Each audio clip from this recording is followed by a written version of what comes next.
It's October 24th, 1978, in New London, New Hampshire. The police are on scene at the Chandler Brook Wetland Preserve, responding to reports of a young female body being found. They were not prepared for the carnage they were about to witness.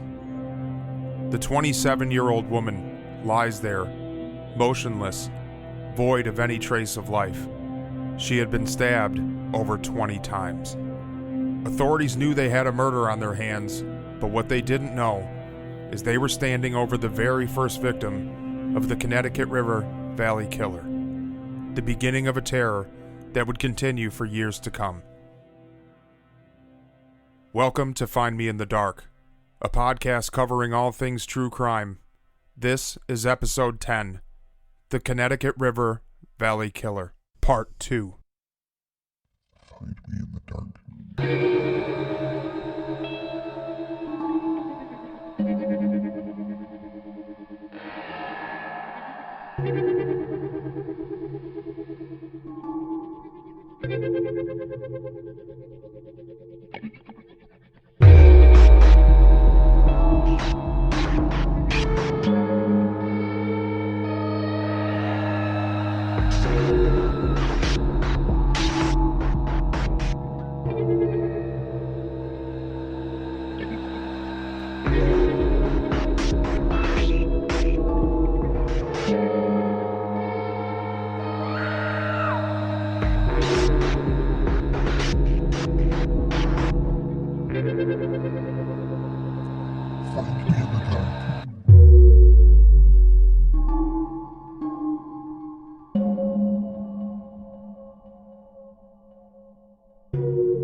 Hello, everybody, and welcome back to Find Me in the Dark. I am your host, Eric Phillips, along with my co-host, Robert Prestige. What's going on, guys?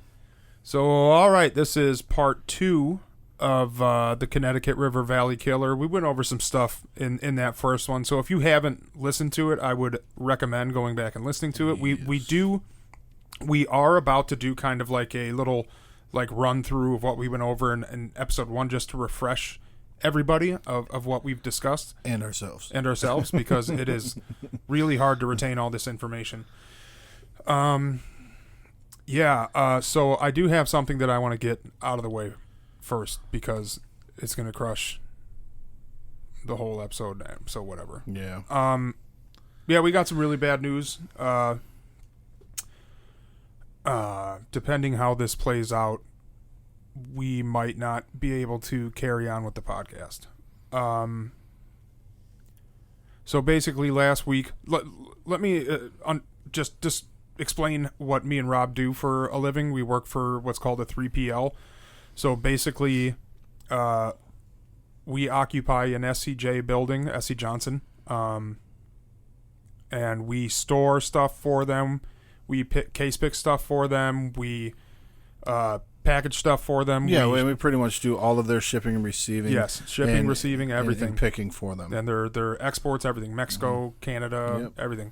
And but the way that works is that they only sign a certain amount of years in their contracts, and ours was not renewed. Another company called Ryder Logistics came in and undercut APL, and we had no idea. We came into work on Wednesday? Wednesday it was. Wednesday, and they brought us out and said October, the last week of October is our last paycheck. So, we don't know what we're going to do. We don't know where this is going to take us. Me and Rob might have to go our separate ways to separate places, and we have to. I mean, Eric has a whole family that he's got to worry about, and I got my own things that I have to worry about, and we love doing this, and we're definitely going to continue to try our damnedest to make sure that we are able to, but we just wanted to let you guys know that, I mean, it's definitely some kind of possibility that, unfortunately, if it doesn't work out, hours-wise or whatever, that we're not going to be able to continue to do this. Right. We just didn't want we just thought you guys should know. Obviously, when we get more information, we'll come back and, fill you guys in. But Yeah, as of now, it's not looking good. But if you do want to help the podcast keep going, for sure. Patreon is the best way to do it. Patreon.com/findmeinthedark. You get extra episodes and episodes a day early and stuff. So, I mean, it's only $5 a month if you want to help. We also take PayPal donations.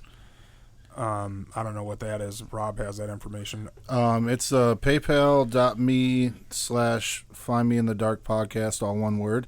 That's paypal.me/findmeinthedark all one word.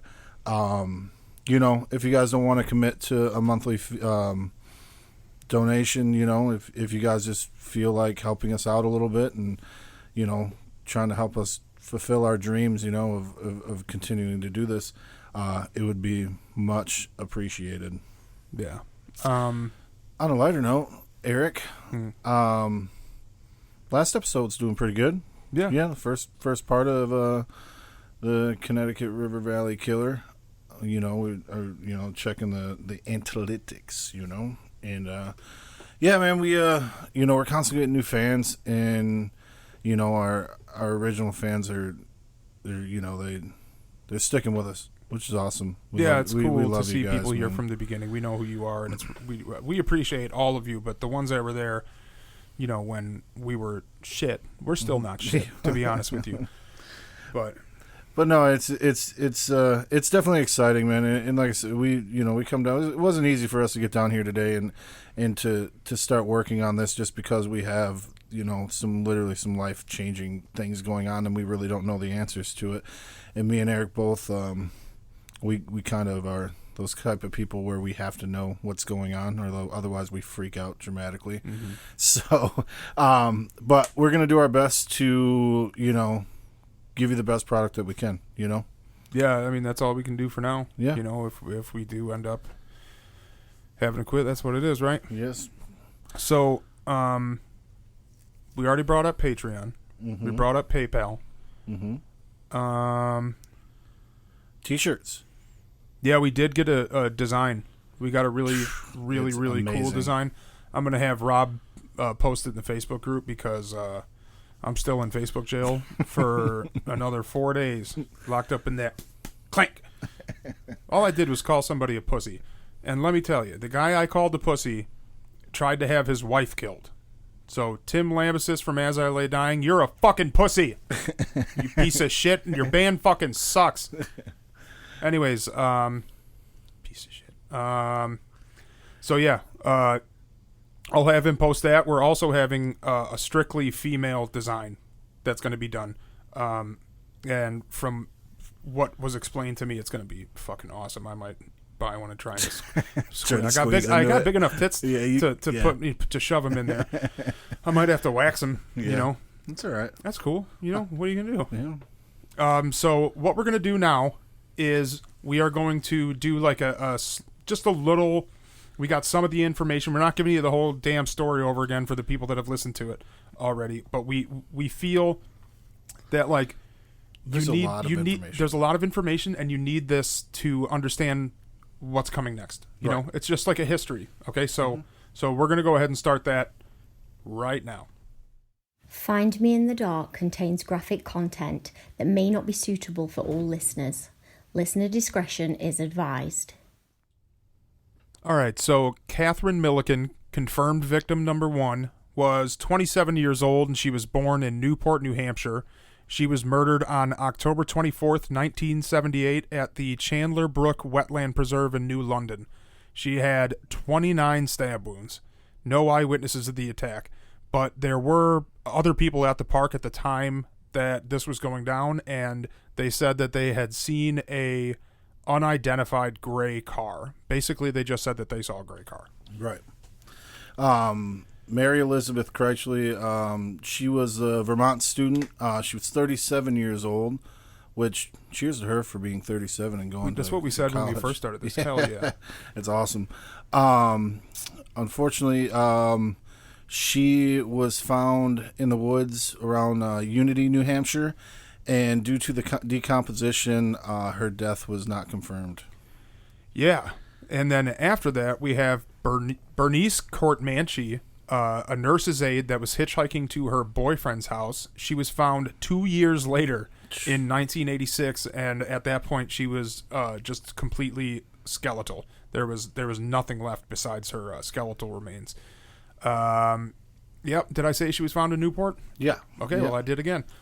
She had multiple stab wounds to her neck and what looked like head trauma. That's all they say. They don't say, like, Right. like blunt force trauma. They just said, but in my opinion, if you're separating it from the stab wounds, that means it's not a stab wound. Right. Right. Like, Yeah, it's absolutely. Gotta be Yeah, I agree hit with in the head that. by something.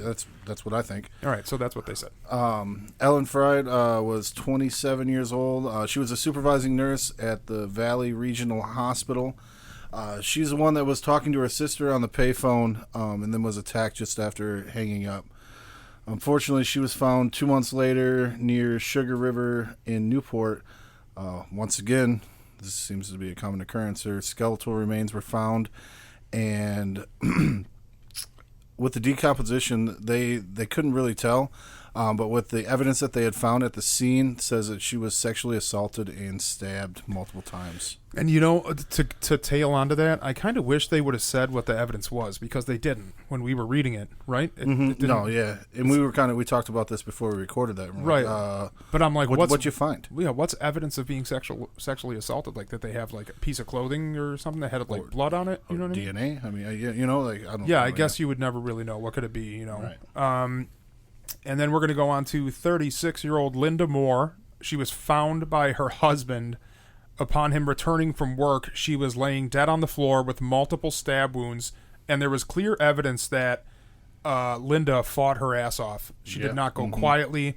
The whole room looked like Slayer had just played there. Like, she's just beating the shit out of this guy. So you got to give it up for Linda for at least giving it her best. Even if she knew she was going to be overtaken and killed, she wasn't going to go easily. Absolutely. And I love Linda for that. Rest in peace, Linda. We love you. But the one thing was, this was happened during the day, so there was actually some descriptions of the attacker. Yeah. And multiple people said the same things. Like, he was wearing like a blue backpack, bald headed, a couple other things. That he was stocky, had thick frame glasses. Yep. And I think that's awesome that they would say that they would get that witness account, because that means that everybody in that neighborhood knows everybody in that neighborhood. And if you're in the fucking neighborhood, you better be on your shit, because we're watching. For sure. And that's why, I mean, that's, and it was East 80s, Coast, 80s, right? 80s, East Coast, small towns. Yeah. Small towns, you know what I mean? And that's the way. Look out for each other. Right. That's the way it should be. So now the next one we have is 38-year-old nurse Barbara Agnew. She was found March 28th, 1987. She had went on a ski trip with some friends. And then later on, because she went missing, a snowplow driver saw her car, went into the car, saw signs of a struggle. There was blood on the steering wheel and all kinds of stuff. And then I think it was like a month or two later. Yeah. Her body was found, and she was still in her ski bibs. She still had her lift ticket on. She had her hat, and the way that they described what the scene was like was that it was like her body, and then the surrounding snow was just black and red with blood. Like, it was just like, you could tell it was old blood. Right. You know what I mean? It's a horrifying scene. So next we have our one and only survivor, Jane Browski. She was 22 years old. She was the one coming home from the county fair, where she stopped at a convenience store, and she was buying a soda. The store was closed, so she went to the vending machine outside. Once she went back to her car, a man had approached her like immediately, walked up to her door, and asked her if the payphone worked, which is kind of weird. That's stupid. Go pick it up, dude. Right. And it, almost immediately she was attacked, and they said he was screaming obscenities about, were you fighting with my wife? It was like, were you attacked my girlfriend or some crazy just shit, man. Yeah, it didn't make any sense. It didn't make any sense. She, like I said just a second ago, she is the one that did survive, and she was able to give a composite drawing, plus the license plate number, which Plus, we got to elaborate on that because I know this is an important part. She got stabbed that many times, okay, and was pregnant, and she got back in her fucking car and drove over to her friend's house where the guy was still, he was in front of her, but then he followed her once she turned down the road. So she went all that way with stab wounds, got to her friend's house, and then was able to get the numbers from the... And her jugular was cut. Yeah. I'm saying, I just wanted to... I know we're not trying to elaborate and tell the whole story, but that's such a crazy story. It needs to be told as many times. She needs to, like, change her name, bro, to, like, Jane the Barbarian Browski. Like, you know what I mean? Yeah, absolutely. Like, Jane the Wolf Warrior. I don't know. Think of any 90s wrestling name, and it'll fit. We already went over that she came up with the composite. Yep. Okay. So that's literally the 7 confirmed killings by the Connecticut River Valley Killer. And then we were able to go through a couple other ones, the possible victims before we ended our last episode, which we are going to pick up, and there is a few more possible victims that we're going to talk about. This is just where we left off, right? Yep. So Jane, I apologize. Joanne Dunham was 14. She was born died on June 11th of 1968. She was strangled to death and assaulted. If this is actually one of his killings, she would be the first one. Yeah, and another crazy thing about that is if the description that they got of the Connecticut River Valley Killer in the 80s and late 70s is correct, that was the guy, then he was 15 when he did this. Yeah. So that's a child. But it kind of makes sense because she was 14. It makes sense, but it's still unnerving. Mm-hmm. You know what I mean? Especially like I don't know, it being a lone wolf type thing as far as we know, like it being one kid. But yeah, anyways, we got up next here. We got Sylvia Gray. She was 76 years old. On October 5th, 1982, she was found in the woods only a few hundred yards away from her home, and she showed multiple stab wounds. And then lastly, Sarah Hunter was 36-year-old. She's a golf pro. She had been missing for 2 months before she was found in a cornfield, and cause of death was ruled strangulation. Strangulation, man. And this is the weird thing, man. Like... Just looking, when the way we talked about it earlier on the first episode, like we kind of ran through it pretty quick. Mm-hmm. But just looking at all these names and all these young and promising people, a lot of nurses. We brought that up, and a lot of nurses, a lot of hitchhikers. Then you've got but we're all over the board. I don't know, It's crazy. So let's go ahead and just go into the other remaining possible victims, and then from that we'll probably go into the suspects. Right. All right, guys. On June 24th, 1988, the badly decomposed severed arms and legs of an unidentified woman were found dumped on the side of Massachusetts Route 78 in Warwick, Massachusetts. The remaining body parts were never located. The victim was described as white, athletic, and of average height. To this day, the victim has never been identified, and the murder remains unsolved. On June 28th, 1986, 38-year-old Stephen Hill was last seen retrieving his paycheck from his place of work in Lebanon, New Hampshire. Hill's body was discovered almost a month later in Hartland, Virginia, directly across the Connecticut River from where Sylvia Gray's body had been found previously. Upon examination of Hill's body, it was determined that he had died due to multiple stab wounds. On July 25th, 1989, 14-year-old Carrie Moss left her parents' home in New Boston, New Hampshire to visit with friends in Goffstown. She was never seen alive again. 2 years later, on July 24th, 1991, the skeletal remains of Carrie Moss were finally found. Due to the state of her remains, the cause of death could not be determined, but her way of death was thought to be a homicide. All right, so those are all of the possible victims, and I think some of them are pretty good. Mm-hmm. Some of them make sense with it being in that area.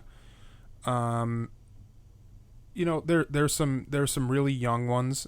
That first one, she was what? 14. 14, and this the last one here's 14 too. Yeah, so there's some young ones, some 14-year-olds, which if you look all over the like all the confirmed kills plus the ones that are expected it might be him, the gap is insane. From like what, 14 to 76, 70, yeah, something like that. Like that's a little weird for me. I don't really know. You know, it's it's hard to pinpoint. But then again, I mean, because he changes the location of where he kills, right? Like it's definitely not like this one little wooded area. Like a lot of the other stories that we've read kind of make it seem like it's this one little right by the fucking river. That's where all the bodies are. Right, yeah, that highway, and yeah, that's not the case. So if he can change where he kills, how he can change how he kills, absolutely, and who he kills, absolutely. The only one of the ones I'm really skeptical about is Stephen Hill, and that's strictly because he's a man. Yeah, you know, he would be the only man, and it just doesn't. I don't know. It doesn't really make much sense because that's a part of the profile that I think is concrete, because I think a lot of his all of his killings have been motivated by a deep-seated hatred for women. So for him to kill a man, I don't really see a motive. I agree. And it's not like he was robbed or anything like that. He was just killed. So yeah, I don't know, man. But if those other ones, if we're getting up to like 10, you know, we're double-digit kills here. Yeah, yeah. If it is, and that's you know, I mean, I just feel like the cops should have caught on a little bit early. And I get that there was gaps in between the crimes. I get that. But if you're in that area and you keep hearing about women getting stabbed multiple times and then left in the woods, time to start looking. Well, and I said on the last episode, I said the same thing, where it's, you know, 3 different states kind of combined in one little area. So I don't, those detectives aren't working together. You know, they have their own deal. That's on their own accord, because we said in episode 9 when we were talking about the girls getting murdered in Zion, you heard about it in Kenosha. Right. So if you heard about it in Kenosha, you don't think the Kenosha PD found out about it? Like, if you find out, if you had in Kenosha there was a stabbing murder of 2 girls, and then a few months later, stabbing death of a few more girls, 15, 20 minutes apart. The police departments know about that, and they should up and communicate, but they're choosing not to. Yeah. That's what I think. Yeah. And I'm not really sure. But now that we've got some eyewitnesses to what the guy looks like, we've got a composite, and we've got a partial plate number, a vehicle type, and just all kinds of, like, even his age, you know, maybe this guy's, you know. They're slowly starting to piece it together. Yeah, it's taken a minute, but this shit takes a minute. So let's go over. I mean, the next best thing to do would be go over suspects, right? Yeah. We got I believe 3 suspects that we kind of have done some research in who they really think is, and the last one is, I mean, in my personal opinion, I believe it. Who's the one who did it? Yeah. There's another one in there where I'm like, but I mean, they all could be. I mean, they're all viable suspects. Yeah. So, yeah, we'll just go ahead. You know what? Before that, let's hear from our friends over at Chills, Thrills, and Kills. Hey guys, I'm Katie. And I'm Rebecca, and we're the host of Chills, Thrills, and Kills, A podcast where we talk about true crime, all things spooky, conspiracy theories, and so much more. Do you find that your friends think you talk too much about serial killers? Do you wish you had more friends you could talk about all things dark and scary with? Well, look no further, because we're here. Join us as we cover all of the chills, thrills, and kills. You can find us under Chills, Thrills, and Kills on iTunes, Spotify, iHeartRadio, and pretty much anywhere else you listen to podcasts. We'll see you soon.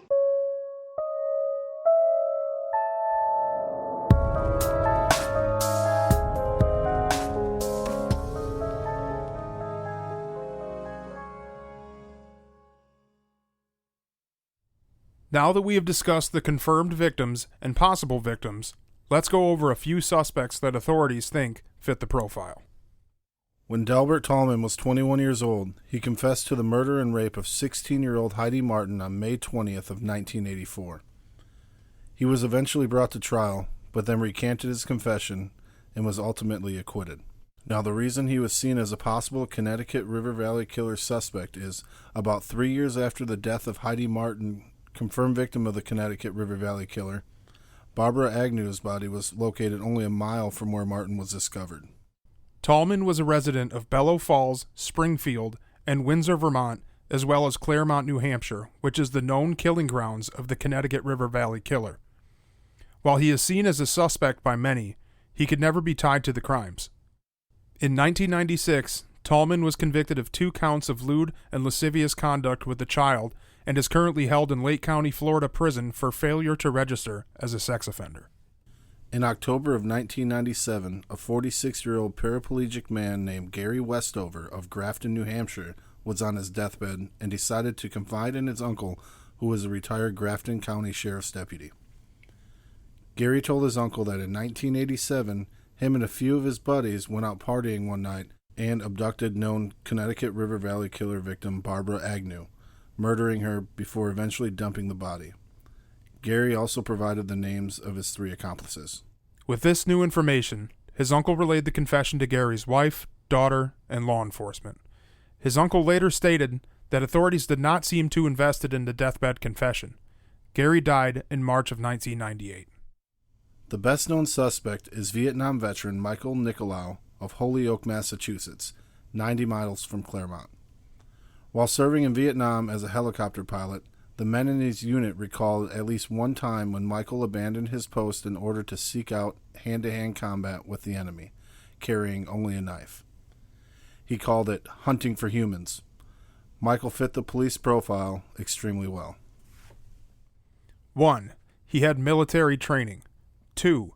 In 1997, when a neighborhood kid pushed his son, Michael set fire to the parents' car. 3. Though he was disowned by his family, he always returned to his mother. 4. His father was a convicted sex offender and may have been physically abusive. 5. Upon returning from Vietnam, he was diagnosed with PTSD. 6. He was charged with obscenity in regards to a porn shop he owned. 7. He would wake his children in the middle of the night and go on cross-country trips. They were homeless for a time and slept in his car.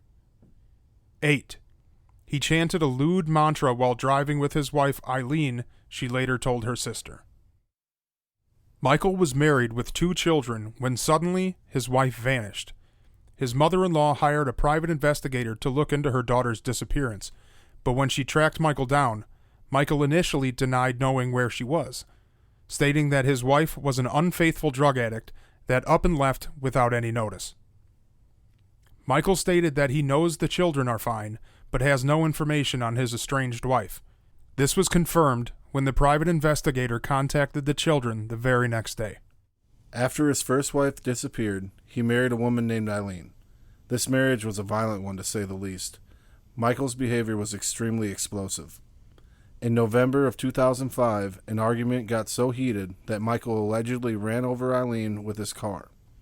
Shortly after the car accident, on New Year's Eve of 2005, Michael tracked down his wife and stepdaughter who were staying with Eileen's sister in Tampa Bay, Florida.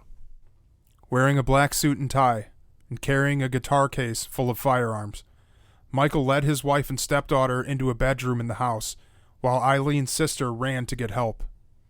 Michael shot and killed his wife and stepdaughter before taking his own life. Eileen and Michael were pronounced dead on the scene, and his stepdaughter died at the hospital. In addition to his behavior and similarity to the police profile, Michael also owned a Wagoneer in the 80s.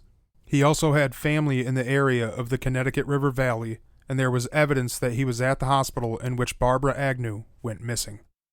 To this day, the Connecticut River Valley killer has not been identified, and the murders remain cold. Rest in peace to all the victims, and may their families find peace and justice.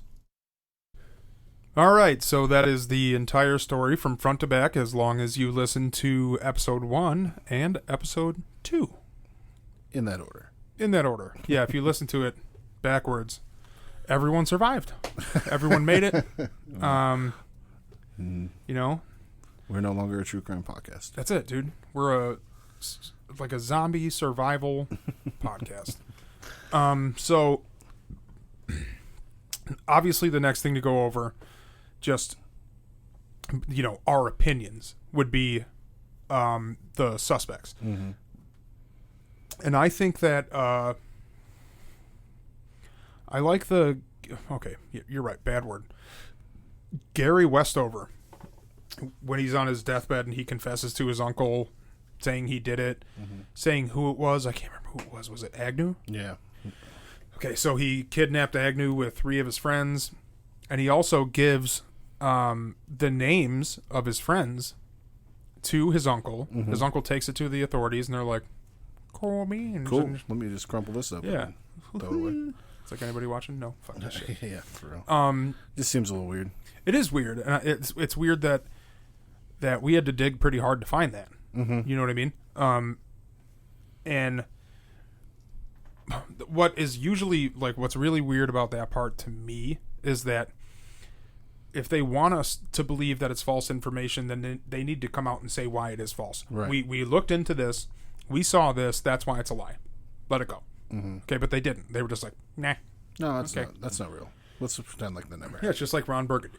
I don't believe you. You know? Okay. So, I don't. This Delbert Tallman dude. I mean,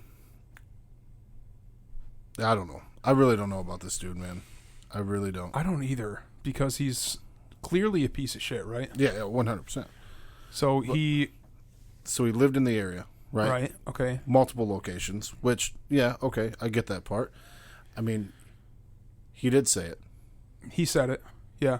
you know. But another thing, has anybody done like a psych evaluation on this guy? Doubt it. No. In the 80s and shit? 90s even? Yeah. Like, they probably weren't. Yeah, I get he talked himself. He had to have said it more than once that he was the guy who did it, because they went all the way to motherfucking trial. Well, I think he recanted on Heidi Martin, which was a girl, a different girl. Okay, yeah, yeah. And so what really happened, what pins him there, is Barbara Agnew's body, where she was laid, was only a mile or so from where Heidi Martin was found. Right. Well, it was like, why do I feel like it was like a couple 100 yards? And it was like on the other side of the river. Yeah, exactly. You know what I mean? Yes. Like, So it was like right there. Mm-hmm. You could sit there from that one side, look at the other side, and be like, "Oh, there's." Yeah, you can easily see that location. Yeah. So I mean, I don't know. I think he's the least likely suspect. yeah, I in think my the opinion. two guys really only have one thing in common, and that's that they gave a confession. Other than that, I mean, I guess we really can't say there was no physical evidence from them, because they probably didn't check. You know what I mean? But our buddy over here, Michael. Old Saint Nicolau. You know, okay. It's not hard to be a saint. No. This freaking guy. Well, dude, we got the PTSD, right? Okay. We have his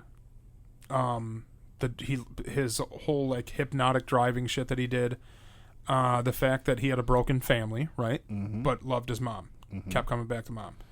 You know, and they think that he had some kind of abuse from his father when he was younger. Yeah. Probably sexual. Yeah. Because didn't his dad go to jail for sexual abuse? I don't remember that. Yeah, I feel like that was part of it, but there's so much to remember. Yeah, and then, you know, his first wife is on that Carol Baskins level, just fucking missing. Where is he? I have no freaking clue. I don't know. I don't know where she is. Even just denied even knowing her, basically. Yeah, he's like, she's a drug addict and a piece of shit. Yeah, like, that's crazy. But, you know, when we put...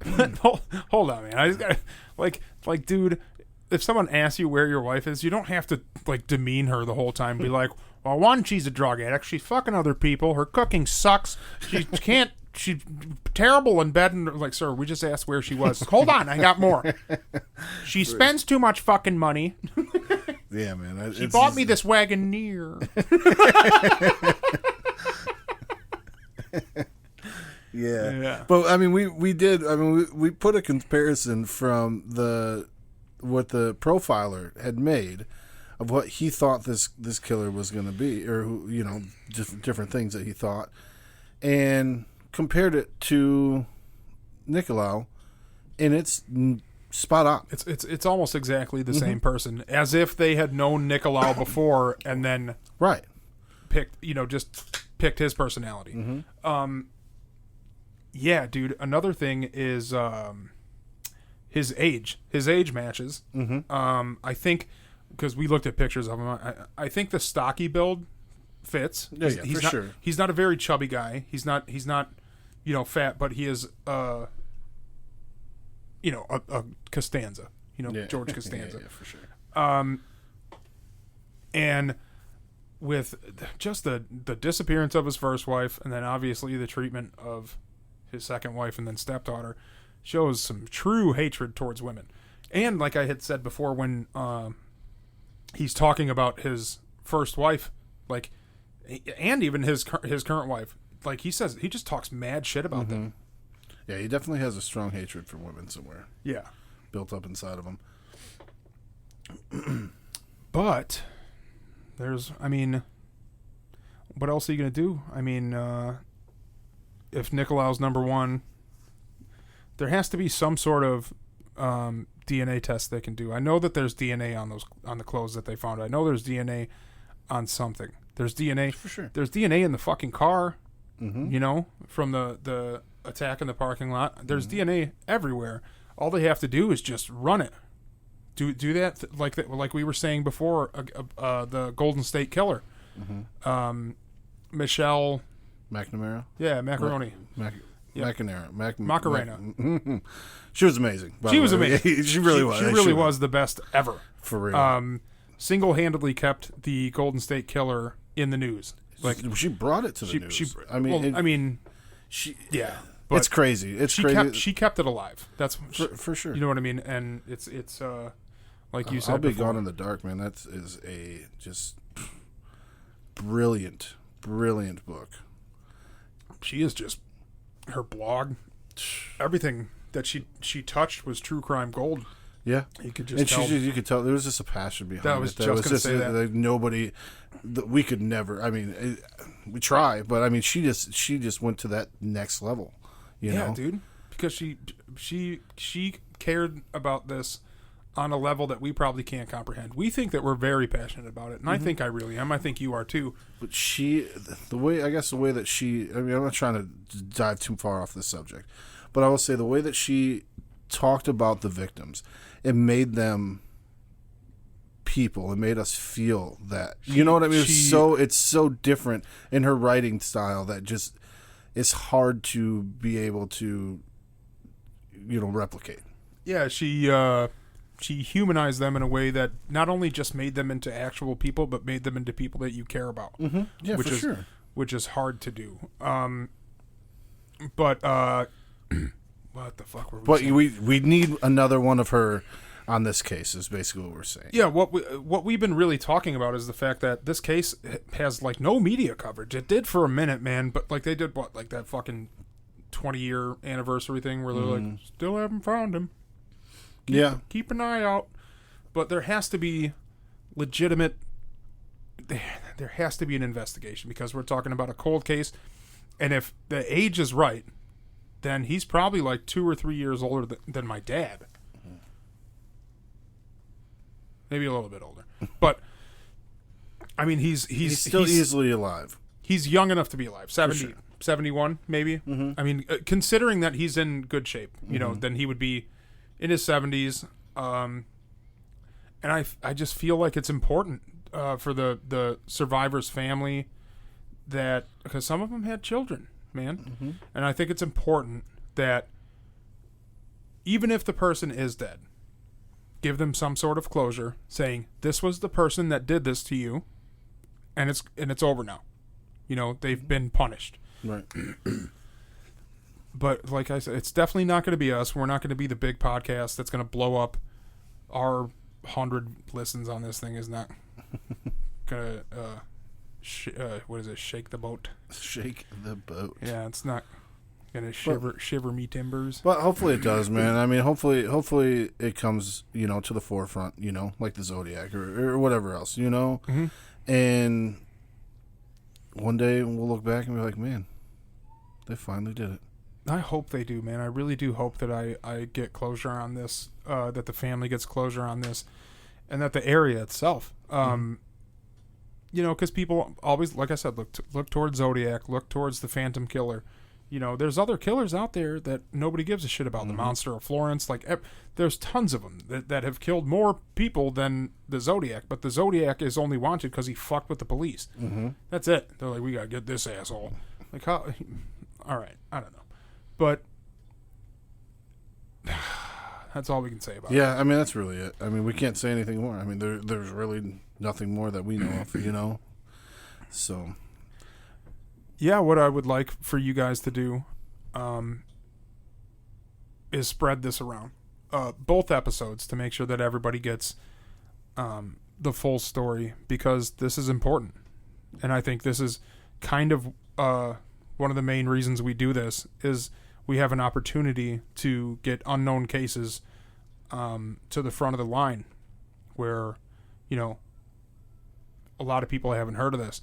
But if we put pressure on law enforcement by consistently talking about this, they have no choice but to answer. I agree with you there. So, guys, we already said it. Go on whatever platform, rate, review, whatever. Just make sure it's all positive, because we're trying to keep this alive, man, as hard as you already heard what we opened up with. We're trying our absolute best to keep this going. Sign up for Patreon, patreon.com/findmeinthedark. Which will have a new episode out tomorrow. Or, well, no, it'll already be out by the time you guys hear this. Yes. And, I just want to thank you all for listening. It's a privilege to be able to talk to you, and join the Facebook group, Find Me in the Dark Podcast, so we can talk to you on there. And hope you all are having a good week. Stay safe. Rob, good job today. Yeah, same to you, bub. All right, guys, Find Me in the Dark. Out. Peace.